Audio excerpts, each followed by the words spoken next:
The Inner Life First Section in the Great Ones. 1. Students of occultism, even those who have been students for many years, sometimes seem to fail to realize the masters as they truly are. I have often found people thinking of them as some kind of angels or devas, or, at any rate, as so far removed from us by their greatness, that it is scarcely possible for us to derive much help from them. Their greatness is indisputable, and from that point of view the gulf between them and ourselves may well seem incalculable in its extent, and yet from another point of view they are very close to us, so that their sympathy and help are very near and very real. That our thought on the subject may be clear, let us first of all try to define exactly what we mean by the term master. 2. We mean by it always one who is a member of the Great White Brotherhood, a member at such a level that he is able to take pupils. Now the Great White Brotherhood is an organization, unlike any other in the world, and for that reason it has often been misunderstood. It has sometimes been described as the Himalayan or the Tibetan Brotherhood, and the idea has been conveyed of a body of Indian ascetics residing together in a monastery in some inaccessible mountain fastness. Perhaps this has risen largely from the knowledge of the facts that the two brothers principally concerned in the foundation and work of the Theosophical Society happen at the moment to be living in Tibet and to be wearing Indian bodies. To comprehend the facts of the case, it may be better to approach its consideration from another point of view. 3. Most of our students are familiar with the thought of the 4 stages of the path of holiness, and are aware that a man who has passed through them and attained to the level of the Aseka has achieved the task set before humanity during this chain period, and is consequently free from the necessity of reincarnation on this planet or on any other. Before him then open 7 ways, among which he must choose.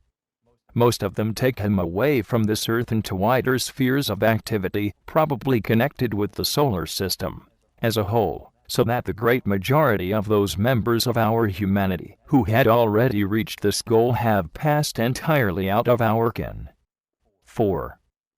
The limited number who are still working directly for us may be divided into 2 classes, those who retain physical bodies, and those who do not. The latter are frequently spoken of under the name of Nirmanakayas. They hold themselves suspended, as it were, between this world and nirvana, and they devote the whole of their time and energy to the generation of spiritual force for the benefit of mankind. This force they pour into what may be described as a reservoir, upon which the masters and their pupils can draw for the assistance of their work with humanity. The Nirmanakaya, because he remains to this extent in touch with the lower planes, has been called a candidate for woe, but that is misleading. What is meant is that he has not the joy of the higher work, or of the nirvanic levels. He has chosen to remain upon lower planes in order to help those who still suffer.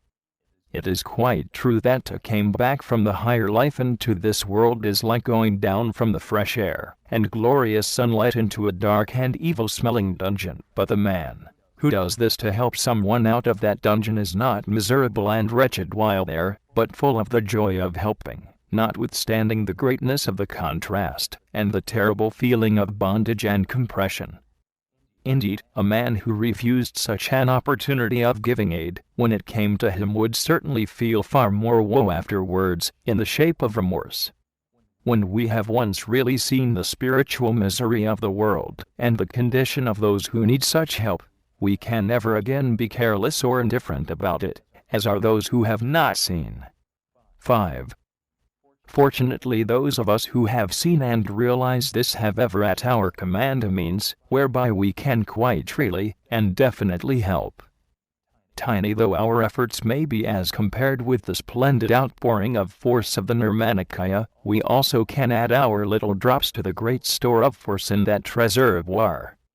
Every outpouring of affection or devotion produces a double result, one upon the being to whom it is sent, and another upon ourselves, who sent it forth. But if the devotion or affection be utterly without the slightest thought of self, it brings in its train a third result also. Ordinary affection or devotion, even of a high kind, moves in a closed curve, however large that curve may be, and the result of it comes back upon the sender. But the devotion or affection of the truly unselfish man moves in an open curve, and though some of its affects inevitably react upon the sender, the grandest and noblest part of its force ascends to the Logos himself, and the response, the magnificent response of benediction which instantly pours forth from him, falls into that reservoir for the helping of mankind. So that it is within the power of every one of us, even the weakest and the poorest, to help the world in this most beautiful manner. It is this adding to the reservoir of spiritual force which is really the truth that lies at the back of the Catholic idea of works of supererogation. 6.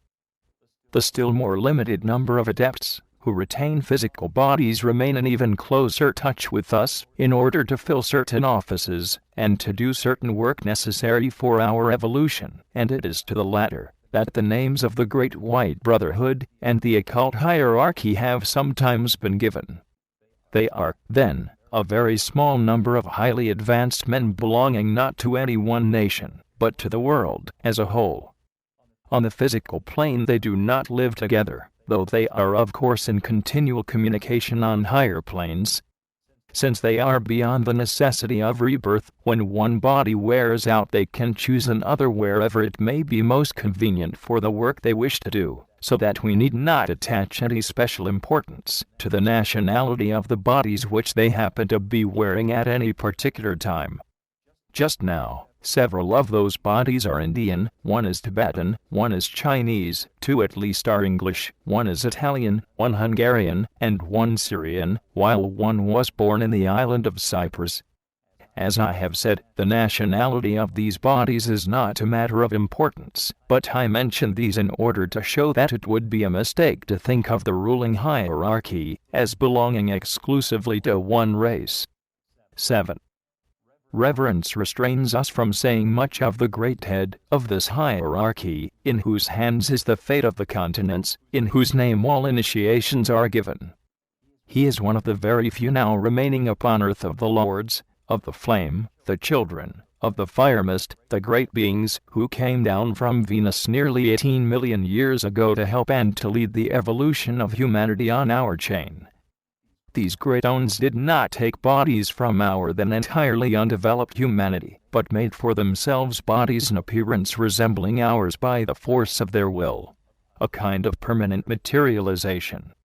At that period, and for long after it, no members of our humanity were sufficiently developed to fill any of the higher offices in this hierarchy, and consequently we needed and received this help from without. Gradually, as humanity has evolved, it has become more and more able to provide for itself, and the great lords of the flame have been set free to go to the help of yet other evolutions. But one of them still holds this, the highest office of all, the position of the king who guides and controls all evolution taking place upon this planet, not only that of humanity and of the animal, vegetable, mineral, and elemental kingdoms below it, but also of the great non-human kingdoms of the nature spirits and the devas, some of which rise so far above it. 8. Under him are various heads of departments, the broad outlines of whose work are more within our comprehension than his. Though the details are far beyond us, we can form some slight idea of what must be the manifold responsibilities and activities of the Manu, of a root race, and perhaps we can to some extent image to ourselves the duties of him who is minister of religion in this world kingdom, who sends forth religion after religion, suiting each to the needs of a particular type of people, and to the period of the world's history in which it is launched. Sometimes deputing one of his subordinates to found it, sometimes even incarnating himself for that purpose, as he may see fit. This minister of religion is often called in the East the Bodhisattva, one who is about to become a Buddha. The previous holder of that high office was he whom we call the Lord Gautama Buddha. The attainment of Buddhahood is not simply the gaining of enlightenment, it is also the taking of a great and definite initiation, and the man who has taken that step cannot again incarnate upon earth, but hands over his work to his successor, and usually passes away altogether from any connection with earth. 9. The Lord Gautama, however, still remains to a certain extent within touch of the world, in order that he may still be able to help it. Once in each year he still shows himself to the brotherhood of adepts, and pours down his blessing upon them, to be passed through them to the world at large, and he may still be reached in certain ways by those who know how. Mrs. Besant has told us, in some of her recent writings, how he incarnated over and over again as the great teacher of the earlier sub-races of the Aryan race, how he was Hermes, the founder of the Egyptian mysteries, also the first and greatest Zoroaster, the original founder of the worship of the sun and fire. And again he was Orpheus, the founder of the Greek mysteries. Those mentioned of course were not his only births, for in the course of our researches into the past we have seen him as founder of other religions, and these. 10. The statement made in some of the earlier theosophical works that he was reborn as Shankaracharya is an error, for from an occult point of view the two great teachers were on entirely different lines. There was, however, a certain reason at the back of the statement in the fact that some of the vehicles prepared by one of them were also utilized by the other, as Madame Blavatsky has explained in the 3rd volume of The Secret Doctrine. 11. The deep reverence and the strong affection felt for the Lord Gautama all over the East are due to two facts. One of these is that he was the first of our humanity to attain to the stupendous height of Buddhahood, and so he may be very truly described as the first fruits and the leader of our race. All previous Buddhas had belonged to other humanities, which had matured upon earlier chains. The second fact is that for the sake of hastening the progress of humanity, he took upon himself certain additional labors of the most stupendous character, the nature of which it is impossible to comprehend. It is stated that when the time came at which it was expected that humanity would be able to provide for itself someone who was ready to fill this important office, no one could be found who was fully capable of doing so, but few of our earthly race had then reached the higher stages of adeptship, and the foremost of these were two friends and brothers, whose development was equal. These two were the mighty egos now known to us as the Lord Gautama and the Lord Maitreya, and in his great love for mankind the former at once volunteered to make the tremendous additional exertion necessary to qualify him to do the work required, while his friend and brother decided to follow him as the next holder of that office thousands of years later. 12. In those far-off times it was the Lord Gautama who ruled the world of religion and education, but now he has yielded that high office to the Lord Maitreya, whom Western people call the Christ, who took the body of the disciple Jesus during the last 3 years of its life on the physical plane, and those who know tell us that it will not be long before he descends among us once again to found another faith. Anyone whose mind is broad enough to grasp this magnificent conception of the splendid reality of things will see instantly how worse than futile it is to set up in one's mind one religion, as in opposition to another, to try to convert any person from one to another, or to compare depreciatingly the founder of one with the founder of another. In the last case indeed it is especially ridiculous, because the two founders are either two pupils of the same school, or two incarnations of the same person, and so are entirely in accord as to principles, though they may for the time be putting forward different aspects of the truth to suit the needs of those to whom they speak. The teaching is always fundamentally the same, though its presentation may vary widely. The Lord Maitreya had taken various births before he came into the office which he now holds, but even in these earlier days he seems always to have been a teacher, or high priest. 13. It is now generally known that the two masters, who have been most intimately concerned with the foundation and the work of the Theosophical Society, have taken respectively the offices of temporal and spiritual leader of the new sixth root race, which is to come into existence in 700 years' time. The Manu, or temporal leader, is practically an autocratic monarch who arranges everything connected with the physical plane life of the new race, and endeavors, in every way to make it as perfect an expression as possible of the idea which the Logos has set before him for realization. The spiritual teacher will be in charge of all the various aspects of religion in the race, and also of the education of its children. It is clear that one of the main objects of the foundation of the Theosophical Society was that these two masters might gather round them a number of men who would be intelligent and willing cooperators in this mighty work.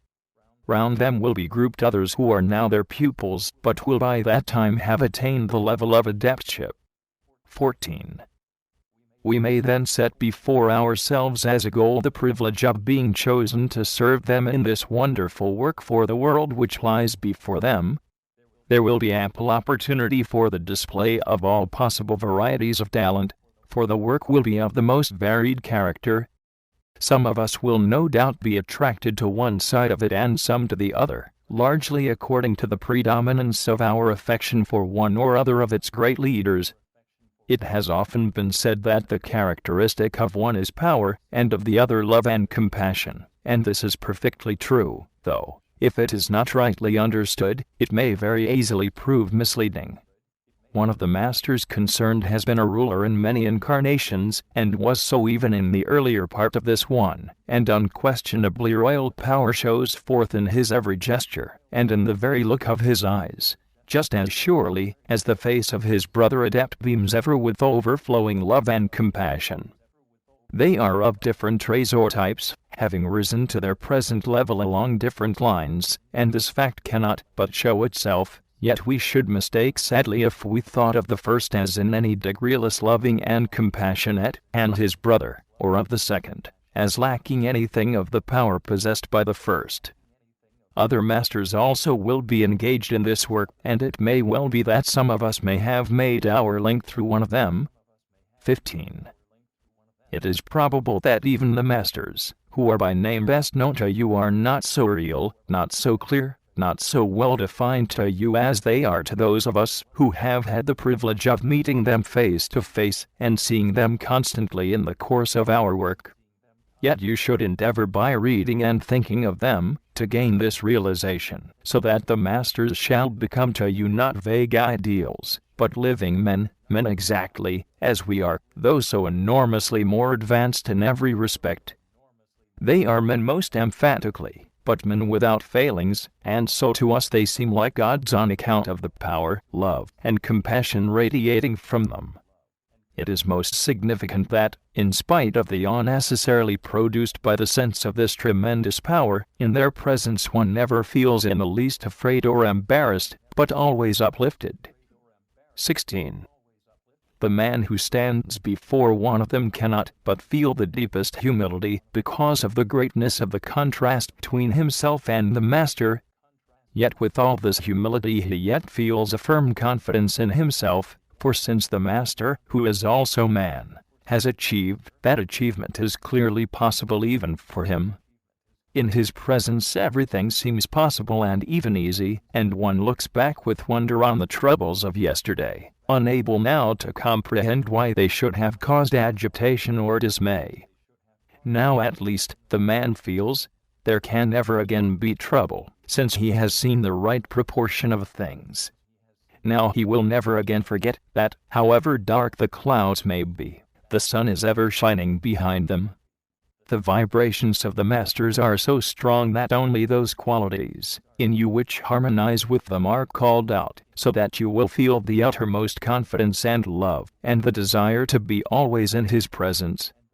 It is not that you forget that you have undesirable qualities in you, but you feel that now you can conquer them, and you do not in the least mind his knowing all about them, because you are so certain that he understands perfectly, and to understand all is to pardon all. 17. It may perhaps help us to realize the human side of our masters, if we remember that many of them, in comparatively recent times, have been known as historical characters. The Master K.H., for example, appeared in Europe as the philosopher Pythagoras. Before that he was the Egyptian priest Sarthon, and on yet another occasion chief priest of a temple at Agade, in Asia Minor. where he was killed in a general massacre of the inhabitants by a host of invading barbarians who swooped down upon them from the hills. On that occasion he took immediately the body of a Greek fisherman, which had been drowned in his attempt to escape, and in that body the master journeyed on to Persia, where he rendered great assistance to the last of the Zoroasters in the founding of the modern form of the Mazdaeosnian religion. Later he was the flamen of the Temple of Jupiter in Rome, and later still Nagarjuna, the great Buddhist teacher. We have found him many times in our researches into the past lives of some members of our group, but almost always as a priest or teacher. 18. Again, in these researches into the remote past we have frequently found the disciple Jesus, who in Palestine had the privilege of yielding up his body to the Christ. As a result of that act he received the incarnation of Apollonius of Tyana, and in the 11th century he appeared in India as the teacher Ramanayakaya, who revived the devotional element in Hinduism and raised it to so high a level. 19. No doubt some of you have heard a good deal about other masters, besides the two who principally take charge of theosophical work. Another master, for example, dictated for us light on the path and the idol of the White Lotus, while yet another has taken charge of a great deal of the work in Europe, and has written for us some of the most splendid works in the whole realm of literary activity. Then the one who was once the disciple Jesus stands ready especially to guide the various activities of the Christian churches. Yet another looks especially after the work here in India. 20. Thus it may be seen that the evolution of the world is by no means left to itself, to get along as best it may, as people so often rashly suppose. On the contrary, it is being directed. For this hierarchy of adepts is actually managing it, as far as it is possible to manage it while leaving its inhabitants their own free will. The members of the Brotherhood, through their agents, are constantly trying to work with the important people of the world, putting advice and suggestions into their minds, endeavoring to move them onwards towards the great future of universal brotherhood, when war shall have disappeared. But we must remember that the karma of all the people concerned has to be considered and respected. It would no doubt be easy to force the world along at a far more rapid rate, but that would not be for the real advantage of the people concerned. The Master K.H. once said in a letter which I received from him, "Of course I could easily tell you exactly what to do, and of course you would do it, but then the karma of the act would be mine, and not yours, and you would gain only the karma of prompt obedience." 21. Men have to learn to be not merely intelligent servants, they have to learn to be co-workers, because they themselves will have the same work to do someday, and if they are to be fit for greater responsibilities in the future they must be willing to take up the smaller responsibilities now. Sometimes, it is true, a really great opportunity or responsibility of worldwide importance comes to one of us, but that may perhaps be once in many hundreds of lives. When it comes we shall take it, or miss it, according as we have or have not been in the habit of taking the smaller opportunities of daily life, so that we have got into the habit of doing the right thing, and shall do it automatically at the critical moment. Our opportunities of doing good or harm are usually but small as regards the world as a whole. But when we have learnt invariably and automatically to choose the right in these smaller matters, the Great Brotherhood will feel it safe to trust us in larger matters. 22. It is indeed well that we should try to understand these great ones, not as a mere matter of curiosity and interest, but in order that we may realize them as they are, and comprehend that they are men just as we are, varying among themselves just as we vary, although at so much higher a level. Wisdom, power, and love are present in all of them equally, yet they are by no means all alike. They are individuals just as we are. They are at the top of the ladder of humanity, but let us not forget that we are somewhere on its lower rungs, and that one day we also shall reach their level and stand where they stand. 23. One important fact about them is their all-round development. If we examine ourselves, we shall be sure to find that we are to some extent disproportionate in our development, one-sided in certain respects. Some of us are full of scientific faculty and intellectual development, but sadly lacking in devotion and compassion. Others are full of whole-soul devotion, but defective on the intellectual side. A master is perfect along both these lines, as may easily be seen when we think of the splendid intellect of Pythagoras, along with the love and compassion of the master Kh. 24. We must not misunderstand their wonderful knowledge. In order to attain the level of adeptship, they must have cast off, among others, the fetter of avidity or ignorance, and it is often said that to cast off ignorance one must attain all knowledge. Yet we know from personal acquaintance with them that this is not so in the mere literal sense. For example, there are masters who do not know all languages, others who are not artists and musicians, and so on. I think that what is really meant by casting off the fetter of ignorance is the acquisition of a power by which they can at any moment command any knowledge upon any subject which they happen to require. They certainly have not all facts stored within their physical brains, but equally certainly they can very quickly obtain any knowledge of which they have need.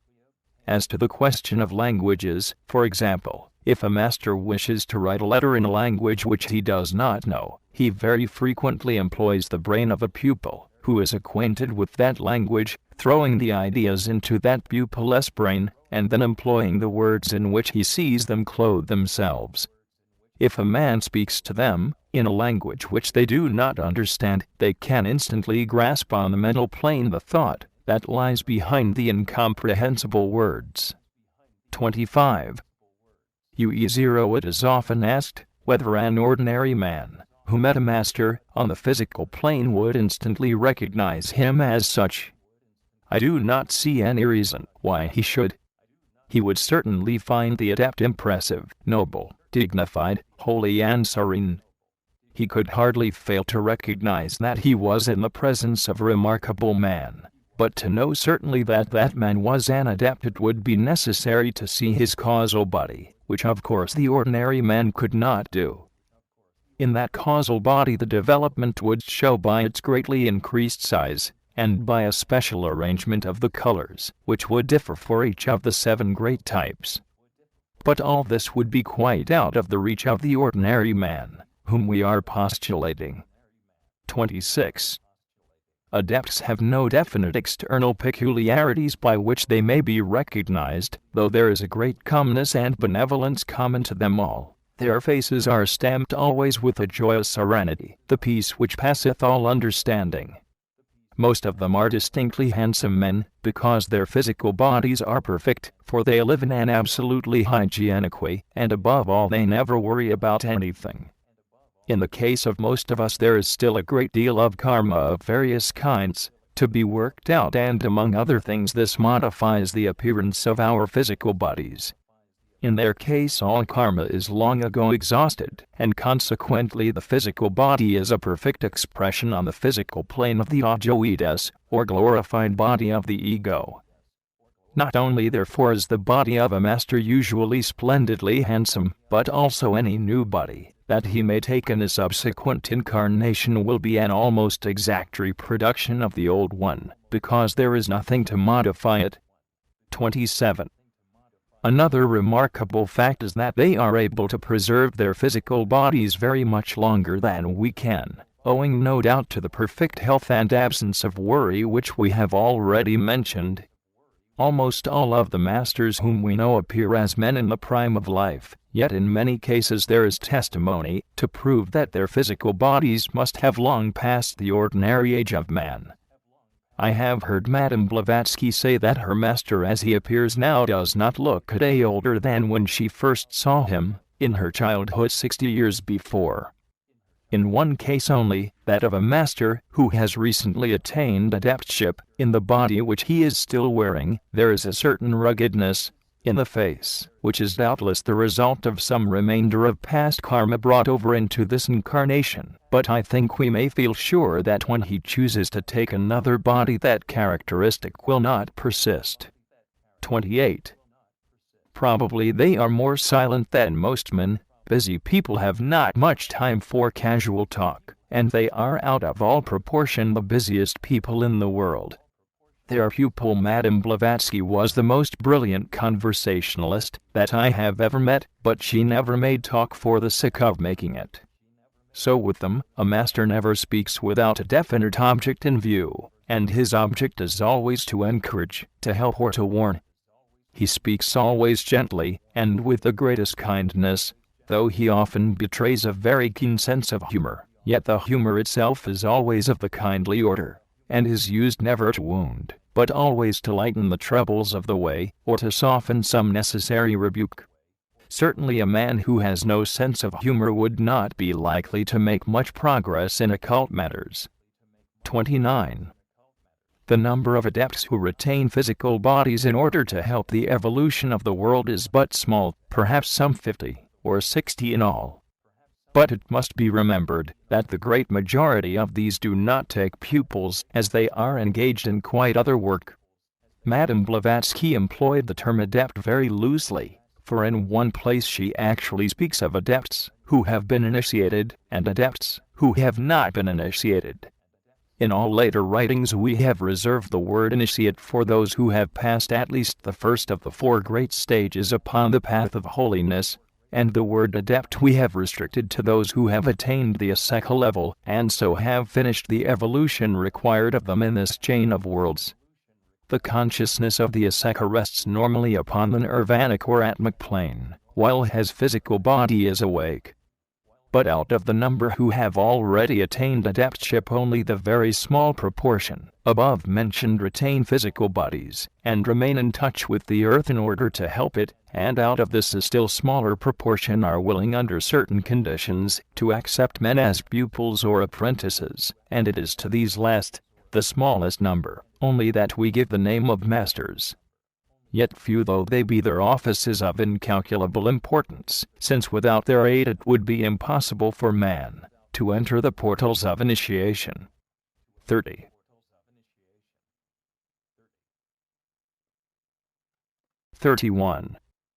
The work of the Christ. 32. You ask about the Great One whom we call the Christ, the Lord Maitreya, and about his work in the past and in the future. The subject is a wide one also about which it is somewhat difficult for us to speak with freedom, on account of the restrictions with which we are hedged round. Possibly the suggestion may be of use to you that there is what we may call a department of the inner government of the world which is devoted to religious instruction, the founding and inspiring of religions, and so on. It is the Christ who is in charge of that department. Sometimes he himself appears on earth to found a great religion, and sometimes he entrusts such work to one of his more advanced assistants. We must regard him as exercising a kind of steady pressure from behind all the time, so that the power employed will flow as though automatically into every channel anywhere, and of any sort which is open to its passage, so that he is working simultaneously through every religion, and utilizing all that is good in the way of devotion and self-sacrifice in each. 33. The fact that these religions may be wasting their strength in abusing one another upon the physical plane is of course lamentable, but it does not make much difference to the fact that whatever is good in each of them is being simultaneously utilized from behind by the same great power.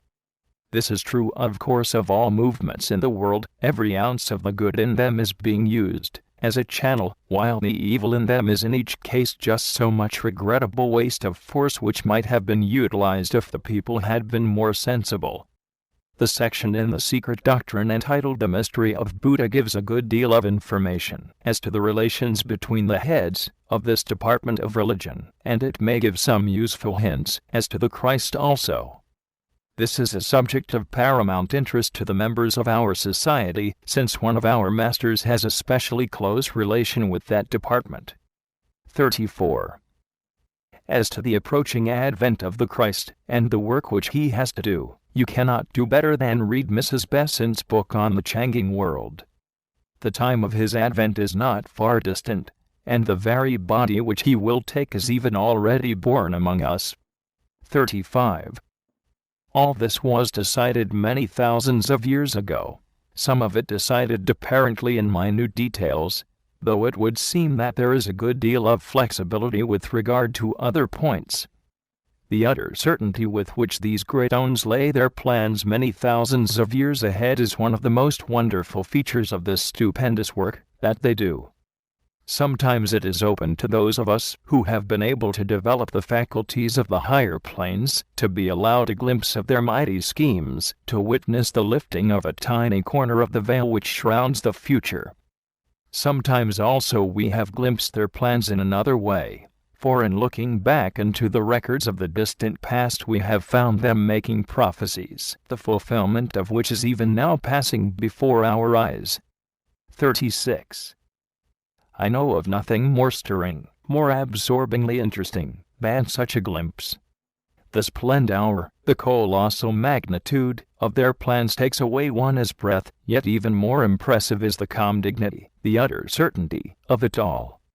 Not individuals only, but even nations are the pieces in this game, but neither nation nor individual is compelled to play any given part. The opportunity to play that part is given to it, or to him. If he or it will not take it, there is invariably an understudy ready to step in and fill the gap. But, whoever may be the instrument, this one thing, at least, is utterly certain, that the intended end will be achieved, through whose agency this will be done matters very much to the agent, but nothing at all to the total progress of the world. 1900 years ago Apollonius of Tyana was sent out by the Brotherhood upon a mission, one feature of which was that he was to found, in various countries, certain magnetic centers. Objects of the nature of talismans were given to him, which he was to bury at these chosen spots, in order that the force which they radiated might prepare these places to be the centers of great events in the future. Some of those centers have already been utilized, but some have not, and all these latter are to be employed in the immediate future in connection with the work of the coming Christ. So that much of the detail of his work was already definitely planned nearly 2,000 years ago, and arrangements even on the physical plane were being made to prepare for it. When once we realize this utter certainty, doubt and hesitation, anxiety and worry all fade away, and we gain a perfect peace and content, and the most absolute confidence in the powers who are governing the world. 37. 38. The work of the Masters. 39. The work of the Masters on their own planes is not easy for us to comprehend, though we can readily see that their activity must be tremendous. The number of adepts still retaining physical bodies is but small, and yet in their hands is the care of all the evolutions which are taking place on this globe. As far as humanity is concerned, they seem to divide the world into parishes, but their parishes are continents, and an adept is appointed to look after each. The Theosophical Society appears to be rather of the nature of a mission sent out from headquarters, so that those who take part in its activities are working not for any particular parish or any particular form of religion, but for humanity as a whole, and it is upon humanity as a whole, or at least upon humanity in the mass, that the Masters chiefly act. They have a department which devotes itself to endeavoring to influence in the right direction the important people of the world, to affect kings and statesmen in the direction of peace, to impress more liberal ideas upon great preachers and teachers, to uplift the conceptions of artists, so that through them the whole world may be made a little happier and a little better. 40.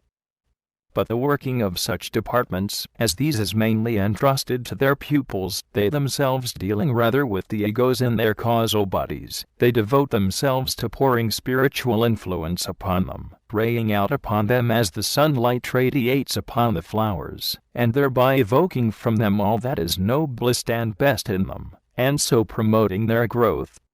Many people are sometimes conscious of helpful influences of this description, but are quite unable to trace them to their source.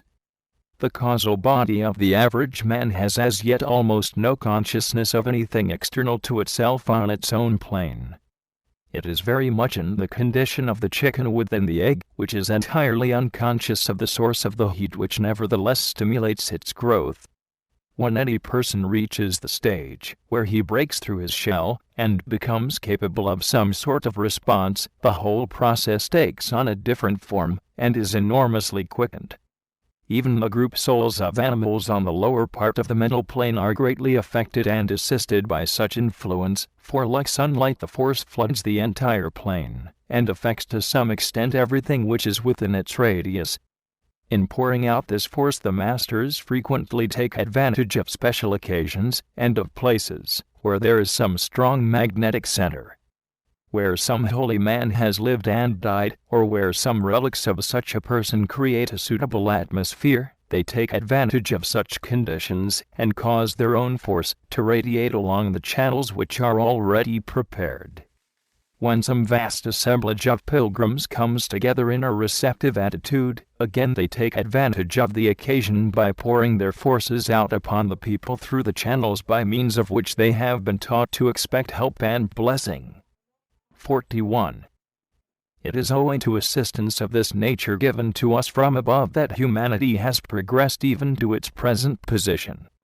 We are still in the fourth round, which should naturally be devoted to the development of desire and emotion, and yet we are already engaged in the unfolding of the intellect, which is to be the special characteristic of the fifth round. That this is so is due to the immense stimulus given to our evolution by the descent of the Lords of the Flame from Venus, and by the work of the Adepts, who have preserved for us that influence, and steadily sacrificed themselves in order that we might make the better progress. 42. Those who understand anything of this work, and most especially those of us who have been privileged to see the masters doing it, would never for a moment think of interrupting them in such altruistic labor as this by propounding any personal requests. The vast importance of the work which they are doing, and the enormous amount of it, make it obviously impossible that they should take up personal work with individuals. In the cases where such work has to be done, it is always delegated to pupils, or performed by means of elementals and nature spirits. Therefore it becomes emphatically the duty of the student to fit himself to do some of this lower work, for the very good reason that if he does not do so, the work will, for the present, be left undone, since it would be obviously impossible for the masters to turn aside from their far greater work for the whole world to attend to individual cases. The work of the invisible helpers on the astral plane would simply not be done unless there were pupils at the stage where that is the best work that they can do, for so soon as they pass beyond that stage and can do higher work, the higher work will certainly be given to them. 43. People sometimes ask why the masters so often work through imperfect instruments. The answer is obviously because they have not time to do the work themselves, and they must therefore employ such instruments as they have, or the work will not be done at all. Take for example the writing of books for the helping of humanity. It is obvious that the masters could do this very far better than any of their pupils can, and by doing it they could entirely avoid any possibility of erroneous or imperfect statements. But they have absolutely no time to devote to such work, and therefore if it were not done by pupils it would remain undone. Besides, if the masters did it, they would take away the opportunity of making good karma from those who can do it. Certainly not as well as they, but yet after all well enough for the use of those who know so very much less. 44. We must remember that every master has at his command only a certain amount of force which, enormous as it seems to us, is still a limited quantity, and it is his duty to employ this force to the best possible advantage for the helping of humanity. Therefore it would, if we may say so without irreverence, be absolutely wrong for him to waste that force upon anything lower than the very highest that it can reach, or to spend upon individual cases, however deserving, that which can be so much better employed for the welfare of all. 45. 46.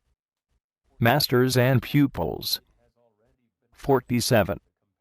It has already been said that out of the comparatively small number of adepts who retain their physical bodies and fill the offices connected with the administration of the world under the great hierarchy, there is a still smaller number who accept pupils and to whom therefore we give the name of masters. Let us see then what it means to be a pupil of one of these masters, what is expected of one who aspires to this position, and what is the work which he has to do. 48.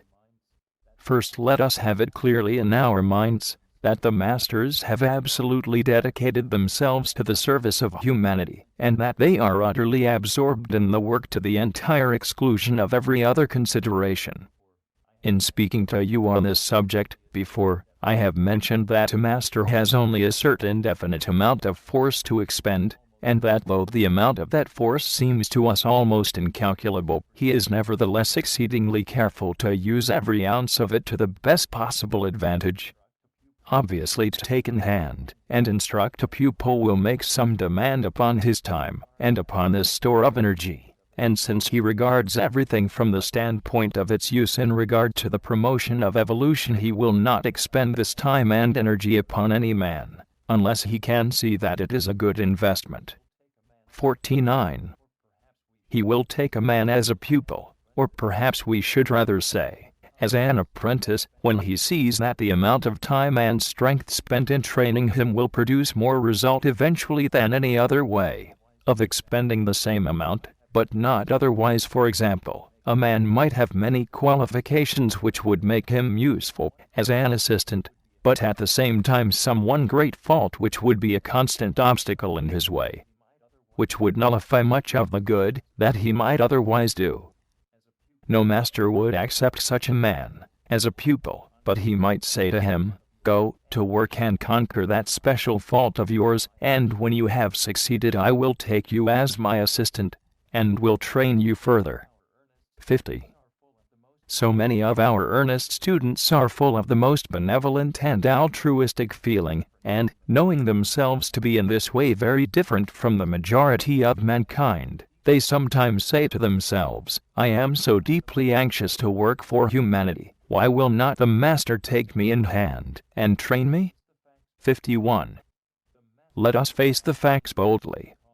The master will not train you, because you are still full of all sorts of minor imperfections. It is quite true, as you no doubt feel within yourselves, that your benevolence, your kindliness, your earnest wish to be helpful are far greater things on the credit side of the account than are all these small faults on the debit side. But try to realize that there are thousands of people in the world who are benevolent and well-meaning, and that you differ from them only in the fact that you happen to have a little more knowledge, and so you are able to direct your benevolence into more definitely useful channels, and those others. If these were all the qualifications required for discipleship, each master might have thousands of pupils, and his whole time would be taken up in endeavoring to bring into shape those few thousands of people, with all their petty little faults on the astral and physical planes, and in the meantime the master as splendid work with the egos on the higher levels would have to be entirely neglected. 52. First of all then, to be a pupil of a master means that one must look upon life, as the master looks upon it, solely from the point of view of what is best for the progress of the world.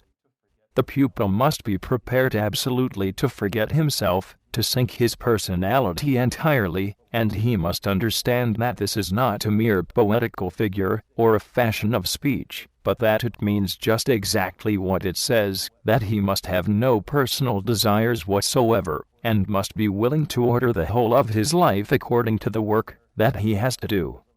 How many of us are there who are wholeheartedly willing to take even this first step towards accepted discipleship? 53. Think what it means to become a disciple. When any man offers himself for such a position, the master will at once say whether or not he considers him fit to enter upon the stage of the probationary pupil. If the candidate appears to be reasonably near the possession of the necessary qualifications, the master may take him upon probation, which means that he will remain for a period of some years, contract may be indefinitely lengthened if the candidate should prove unsatisfactory, or on the other hand it may be much shortened if it is seen that he has really taken himself in hand. I have known it to be extended to 30 years. I have known it to be reduced to 5 years, and even to 3, and in one quite exceptional case it was only 5 months.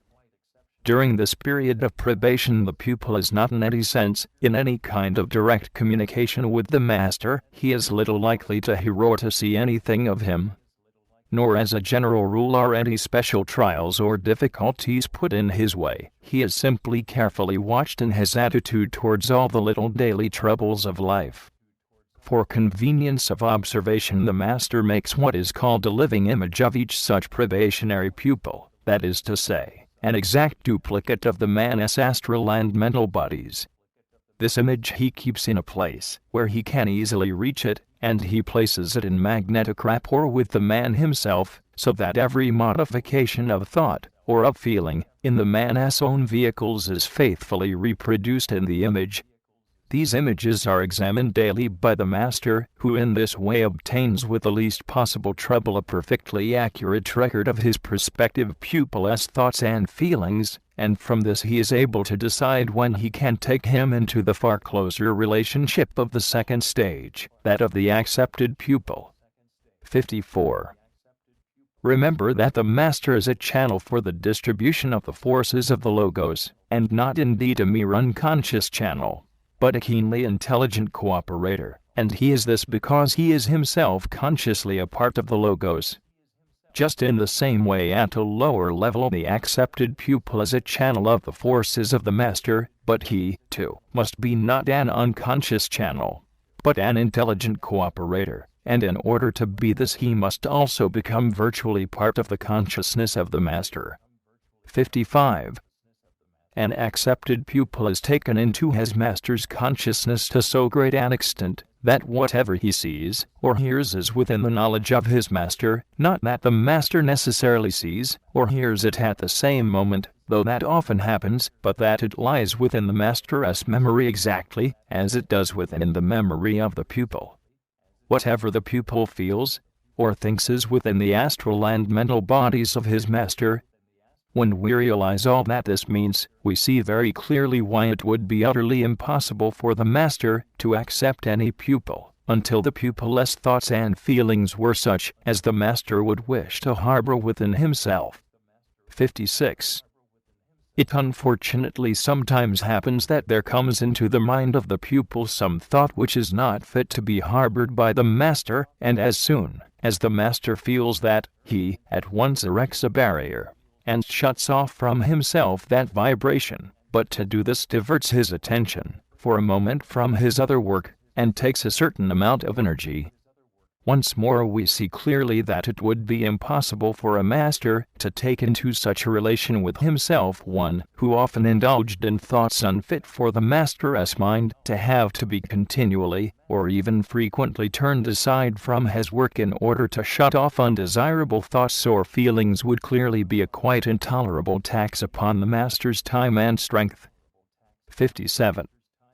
It is not because of any lack of compassion or patience that a master could not take such a man. It is simply that it would not be a good use either of his time or his energy, and to make the best possible use of both of them is his simple duty. If a man feels himself worthy to be accepted as a pupil, and wonders why this privilege has not already been extended to him, let him watch himself closely for even a single day, and ask himself whether during that day there has been in him any single thought or feeling which would have been unworthy of the master. Remember that not only definitely evil or unkind thoughts are unworthy of him, but also trifling thoughts, critical thoughts, irritated thoughts, above all, thoughts of self. Who of us is sufficient for these things? 58.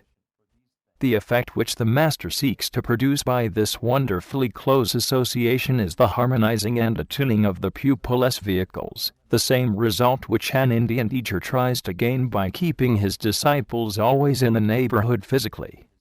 Whatever may be the special kind of exercises of the special course of study prescribed, in all cases the principal effect upon the pupil is that produced not by either exercises or study, but by being constantly in the presence of the teacher. The various vehicles of the pupil are vibrating at their accustomed rates, probably each of them at various rates, due to the constant presence of passing emotions and wandering thoughts of all kinds. The first and most difficult task of the pupil is to reduce all this chaos to order, to eliminate the host of minor interests, and control the wandering thoughts, and this must be achieved by a steady pressure of the will exercised upon all his vehicles through a long period of years. 59. While he still lives in the world, the difficulty of this undertaking is multiplied 100-fold by the ceaseless pressure of disturbing waves of thought and emotion, which give him no moment of rest, no opportunity to collect his forces in order to make a real effort. This is why in India the man who wishes to live the higher life retires to the jungle, why, in all countries, and in all ages, there have been men willing to adopt the contemplative life of the hermit. The hermit at least has breathing space, has rest from the endless conflict, so that he can find time to think coherently. He has little to hinder him in his struggle, and the calm influences of nature are even to a certain extent helpful. 60. But the man who lives perpetually in the presence of one already upon the path has a still greater advantage. Such a teacher has by the hypothesis already calmed his vehicles, and accustomed them to vibrate at a few carefully selected rates instead of in 100 promiscuous frenzies. These few rates of vibration are very strong and steady, and day and night, whether he is sleeping or waking, they are playing unceasingly upon the vehicles of the pupil, and gradually raising him to his teacher's key. Nothing but time and close association will produce this effect, and even then not with every one, but only with those capable of being attuned. Many teachers require to see a reasonable proportion of this result before they will impart their special methods of occult development. In other words, before teaching a pupil something which may easily do him much harm if wrongfully used, they wish to be certain by ocular demonstration that he is a man of the type to which this instruction is appropriate, and is sufficiently amenable to their influence to be held in the right way by it when the strain comes. 1,000 times greater are the advantages gained by those whom the master selects, who thus have the opportunity of such close and intimate contact with him. 61. This then is what is meant by being an accepted pupil of the master, that the man becomes a kind of outpost of that master's consciousness, so that the strength of the great Ones may be poured out through him, and the world may be definitely the better for his presence in it. The pupil is so closely in touch with the master as thought that he can at any time see what that thought is upon any given subject, and in that way he is often saved from error. The master can at any moment send a thought through that pupil, either in the form of a suggestion or a message. If, for example, the pupil is writing a letter or giving a lecture, the master is subconsciously aware of that fact, and may at any moment throw into the mind of the pupil a sentence to be included in that letter, or a useful illustration for that lecture. In earlier stages the pupil is often unconscious of this, and supposes these ideas to have arisen spontaneously in his own mind, but he very soon learns to recognize the thought of the master. Indeed, it is eminently necessary that he should learn to recognize it, because there are many other entities on the astral and mental planes who are very ready in the most friendly way, and with the best intentions, to make similar suggestions, and it is assuredly well that the pupil should learn to distinguish from whom they come,